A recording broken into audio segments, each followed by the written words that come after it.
Let me assert my firm belief that the only thing we have to fear is fear itself. Nameless, unreasoning, unjustified terror, which paralyzes needed efforts to convert retreat into advance. This idea had flourished in America in the Depression of the 1930s. President Roosevelt, faced with the chaos caused by the Wall Street crash, encouraged Americans to join together in trades unions, to set up consumer groups, and to pay for a welfare system for those trapped in poverty. His aim was to create a collective awareness which would become a powerful weapon against the unfettered power of capitalism, which had caused the crisis. That idea had driven the Democratic Party for 50 years. But now, Roosevelt's inheritors railed vainly against the effects of the self-interest encouraged by President Reagan. There is despair, Mr. President, in the faces that you don't see. Maybe, Mr. President, if you stopped in at a shelter in Chicago and spoke to the homeless there. Maybe, Mr. President, if you asked a woman who had been denied the help she needed to feed her children because you said you needed the money for a tax break for a millionaire or for a missile we couldn't afford to use. The worst thing Ronald Reagan did was to make the denial of compassion respectable. He said, you've worked hard, you've made your money. You shouldn't have to feel guilty about refusing to throw it away on people who choose to be homeless and who choose not to work. That's what he said. He said it with an elegance and a kind of benign aspect that disguised its harshness. Do you think we can do anything about it? Well, why not?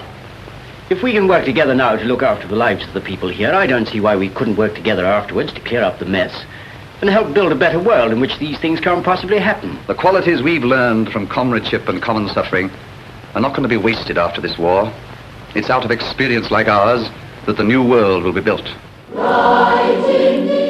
That same idea of marshalling the collective force of the masses to challenge the entrenched power of wealth and business had also led the Labour Party to power in Britain after the war.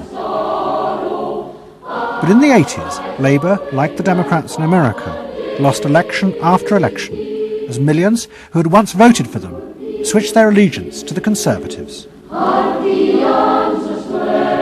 There it is, going blue just about everywhere, sweeping the country. The rural parts of Britain now have gone blue. For they are the party of yesterday, and tomorrow is ours. In the face of this, a growing number within the Labour Party became convinced that if they were ever to regain power, Labour would have to come to terms with the new individualism.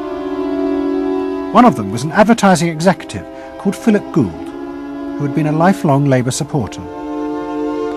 Gould believed that Labour's leadership had become corrupted by the same patrician arrogance that dominated all Britain's institutions. They denigrated and disapproved of the new aspirations of working-class voters. Labour stopped listening to these people.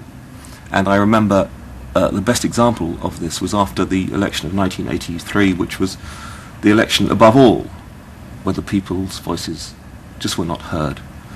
And I had dinner with a leading Labour Party figure who'd been involved in the defeat, heavily involved in the defeat, and his wife said, God, these working class people, they just, we give them education, we give them chances in life. What do? They read the Sun and they just don't vote for us.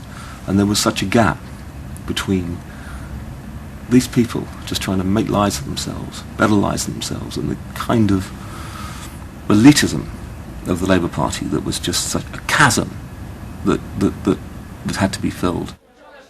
Gould became part of a small group of modernisers centred around Peter Mandelson. Their aim was to reconnect Labour with the lost voters. To do this, Gould turned to the technique he knew well from his work in advertising, the focus group. Gould commissioned focus groups in suburban areas across the country with small groups of voters who had switched to Mrs. Thatcher. People were encouraged not to talk rationally about policies, but to express their underlying feelings. And what Gould discovered was a fundamental shift in people's relationship to politics. They no longer saw themselves as part of any group, but as individuals who could demand things from politicians in return for paying taxes, just as business had taught them to do as consumers. And I found that the people had become consumers. People now wanted to have, politics and life on their own terms. I mean, not just in politics, but in all aspects of life too. People see themselves as they are, as autonomous, powerful individuals who are entitled to be respected, who are entitled to have the best, not just in, going to Tesco's or wherever, but the best in terms of health and in education too. All this was about getting the Labour Party to understand that people really, really, really had changed, and the Labour Party had not, and unless the Labour Party changed, it would not win. Philip Gould now set out to try and persuade the Labour Party that they would have to make concessions to what he called the new aspirational classes. But he was going to face implacable opposition. In the run-up to the 1992 election, Gould argued that the only way to win was for Labour to promise not to put up taxes. But the Shadow Chancellor, John Smith, angrily refused. Labour would stick to its fundamental policies. They would fight the election with the promise of tax increases to create a fairer society. And as the campaign began, it seemed as if Philip Gould was wrong. The traditional polls consistently showed Labour ahead, despite the Conservative campaign message that a Labour government would put up taxes. Even the Conservatives' oldest allies in the press became convinced that by harping on about tax, the Conservatives were cutting their own throats. So the worry about the Tories must be that they're not at the moment conveying a sense of grip and being in control. And unless they can do better than that, I think they're going to lose. But the other thing is that they still say that they are going to go on and on with this one single message of tax. And I think, part of the difficulty this morning was that you had a whole lot of people who've been going to the same press conference for 7 days, had virtually the same message thrust at them, and are kind of getting bored and restless and hitting back on it. I think the media sense a big story coming in the Tories being defeated. And the Labour Party too was convinced it would win and finally return to power. It's now time to meet the men and women who will form the next government. Labour Chancellor of the Exchequer, John Smith. And now, it is time for the next Prime Minister, Neil Kinnock. Those running Labour's campaign believed that by modern presentation they would attract back the voters, yet keep the old policies. But Philip Gould was convinced that Labour were going to lose. Through his focus groups, he knew that the very people who were telling the traditional pollsters they would vote Labour were in reality preparing to vote Conservative out of self-interest. But they were too embarrassed to admit it. And John Major also knew this, because his focus groups were telling him the same thing. What do you make of the poll which puts Labour 5 points ahead?